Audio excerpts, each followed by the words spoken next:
और तीसरे अध्याय में कर्म योग का दूसरा पहलू हम देखेंगे। प्रथम श्लोक से लेकर 8वें श्लोक तक ज्ञान योग और कर्म योग की आवश्यकता को स्पष्ट किया है। 9वें श्लोक से लेकर 16वें श्लोक तक यज्ञ आदि कर्मों की आवश्यकता बताई है। 17वें श्लोक से लेकर 24वें श्लोक तक ज्ञानवान और परमात्मा के लिए भी लोक संग्रहार्थ कर्म करने की आवश्यकता स्पष्ट की है। 25वें श्लोक से लेकर 35वें श्लोक तक अज्ञानी और ज्ञानवान के लक्षण तथा राग द्वेष से रहित होकर कर्म करने की प्रेरणा दी है। और 36वें श्लोक से लेकर 43वें श्लोक तक काम के निरोध का विषय, ये काम और क्रोध ही अग्नि के समान भोग भोगने से कभी न तृप्त होने वाले बड़े पापी है। काम और क्रोध आदि से ज्ञान भी ढक जाता है।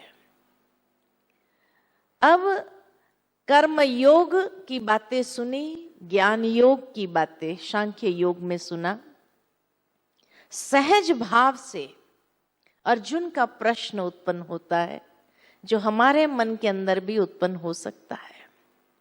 और वो प्रश्न भगवान से पूछा कि हे प्रभु, ज्ञान योग श्रेष्ठ है या कर्म योग श्रेष्ठ है? मुझे क्या करना चाहिए? हमारे मन में भी कई बार ये आ जाता है। इतनी ऊंची ज्ञान की बातें कितना अंदर से मोटिवेट करती है। तो हमें अपने जीवन में क्या करना चाहिए? ज्ञान योग को लेकर चलना चाहिए या कर्म योग को करना चाहिए? भगवान ने बड़ा सुंदर जवाब दिया है और कहा, हे अर्जुन, ज्ञानियों के लिए ज्ञान मार्ग है, योगियों के लिए निष्काम कर्म मार्ग है। दोनों ही मार्गों के अनुसार कर्म तो करना ही पड़ता है। ये नहीं कि ज्ञानियों को कर्म नहीं करना पड़ता है। दोनों ही मार्गों के अनुसार कर्म अनिवार्य है। सभी पुरुष प्रकृति से उत्पन्न हुए गुणों द्वारा विवश होकर कर्म करता है, सात्विक, राजसिक, तामसिक। जो पुरुष मन से इंद्रियों को वश में करके जब मन से सर्वथा अनासक्त होकर कर्मेंद्रिय से कर्म का आचरण करता है तथा अपने शरीर निर्वार्थ कर्म करते हुए आध्यात्मिक पुरुषार्थ में उन्नति करता है, वही श्रेष्ठ है। समझ में आया या ऊपर से चला गया? बहुत सुंदर बात यहां भगवान ने कही है कि ज्ञान मार्ग और कर्म मार्ग दो मार्ग है। दोनों ही मार्गों के अनुसार कर्म इज एसेंशियल। कर्म से व्यक्ति छूट नहीं सकता है, लेकिन आवश्यकता यह है कि जो ज्ञान है उस ज्ञान को कर्म में शामिल कर ले, क्योंकि तभी व्यक्ति आध्यात्मिक उन्नति कर सकता है। ज्ञान को कर्म में शामिल किया, उसका प्रमाण क्या? उसका प्रमाण है कि अपनी इंद्रियों के ऊपर उसका कंट्रोल है, वो कर्मेंद्रिय को जीत लेता है। और जब मन सहित कर्मेंद्रिय जीती हुई है, यानी ज्ञान का एप्लीकेशन कर्म में हुआ, तो इंद्रियां उसके कंट्रोल में है, इंद्रियों के ऊपर उसका अधिकार है। तो जरूर है वो कर्म करते हुए, शरीर निर्वाह कर्म करते हुए भी हर कर्म में आध्यात्मिक उन्नति है। हर कर्म करते हुए उसको एक इंटरनल सेटिस्फेक्शन है, वो श्रेष्ठ है। आज अगर किसी और व्यक्ति को ये प्रश्न पूछा जाए तो शायद हम 1 घंटे का लेक्चर मिल जाएगा, लेकिन 1 घंटे के लेक्चर के बाद भी समझ में नहीं आता है कि क्या करने के लिए कहा गया है। लेकिन भगवान इतने सरल शब्द में स्पष्ट सटीक बात कहते हैं, तुम ज्ञान को कर्म में अप्लाई करो, सिंपल एज दैट। और जब ज्ञान को कर्म में अप्लाई करते हैं तो हर कर्म तेरा उन्नति की ओर ही ले जाएगा। कितनी सिंपल बात, एक ही लाइन के अंदर भगवान ने स्पष्ट कर दिया। ज्ञान का एप्लीकेशन, ज्ञान खाली यहां तक नहीं होना चाहिए। जब यहां तक ही ज्ञान है और प्रैक्टिकल एप्लीकेशन में नहीं है, तो व्यक्ति जीवन में आत्म संतुष्टि का अनुभव नहीं कर सकता है। कहीं ना कहीं उसका मन उसको हर बार अंदर में कचोटता है कि मेरी समझ मुझे ये कहती है, लेकिन मैं प्रैक्टिकल कर नहीं पा रहा हूं। तो एक अंदर द्वंद चलेगा। लेकिन ज्ञान को, जो समझ है, उस समझ को प्रैक्टिकल अप्लाई कर दिया कर्म में, तो एक आत्म संतुष्टि होती है कि मैंने अपने विजडम को प्रैक्टिकल अप्लाई करते हुए हर कर्म किया। Simple as that. उसके बाद भगवान ने बहुत सुंदर बात और गहराई कर्म योग की बताई और कहा, कर्म योग ये मानव का सनातन कर्तव्य है। और कहा कि हे अर्जुन, यज्ञ की प्रक्रिया ही कर्म है।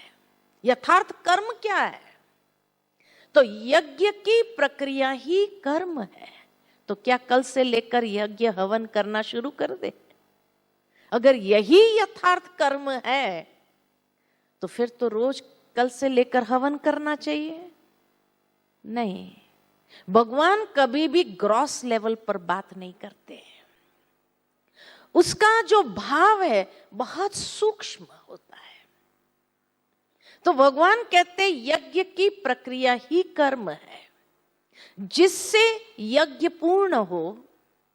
इसके अतिरिक्त जो कुछ भी मनुष्य ने किया वो बंधन है। यज्ञ पूर्ति के लिए संग दोष से अपने आप को अलग रखकर कर्म का आचरण करना है। फिर कहा कि प्रजापिता ब्रह्मा ने कल्प के आदि में यज्ञ सहित प्रजा को रच कर कहा, इस यज्ञ के द्वारा तुम वृद्धि को प्राप्त करो, यानी जीवन में आगे बढ़ो।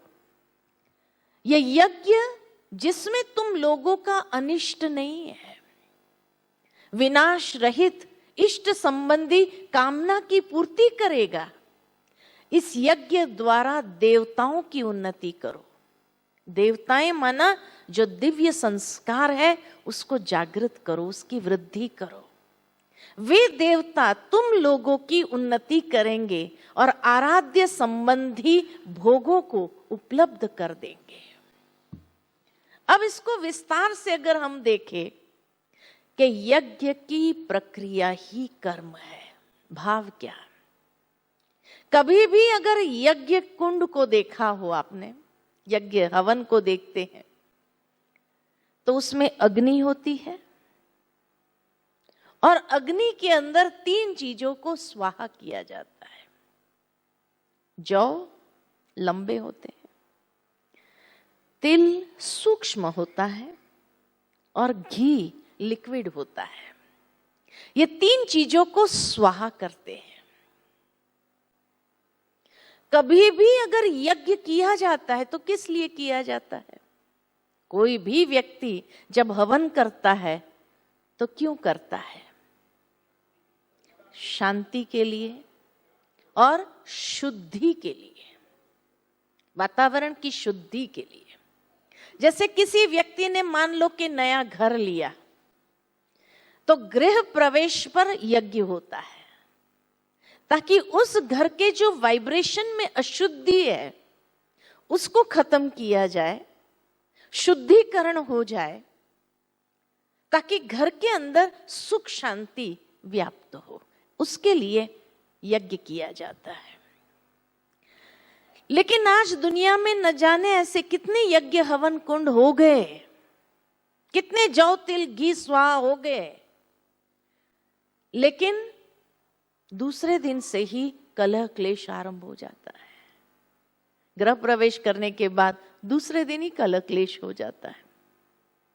तो क्यों घर का वातावरण का शुद्धिकरण नहीं हुआ? भगवान बड़े सूक्ष्म स्तर पर बात करते हैं, और सूक्ष्म स्तर पर कहा यानी ये जीवन एक यज्ञ है, और जीवन रूपी यज्ञ आज अशुद्ध हो गया है। और जब जीवन रूपी यज्ञ ही अशुद्ध हो गया तो उसके शुद्धिकरण की बात है। इसलिए कहा यज्ञ की प्रक्रिया ही कर्म है, कि जीवन रूपी यज्ञ के शुद्धिकरण की प्रक्रिया में जो कर्म हम करते हैं वो यथार्थ कर्म है। तो ये जीवन रूपी यज्ञ की शुद्धिकरण की प्रक्रिया में अग्नि कौन सी है?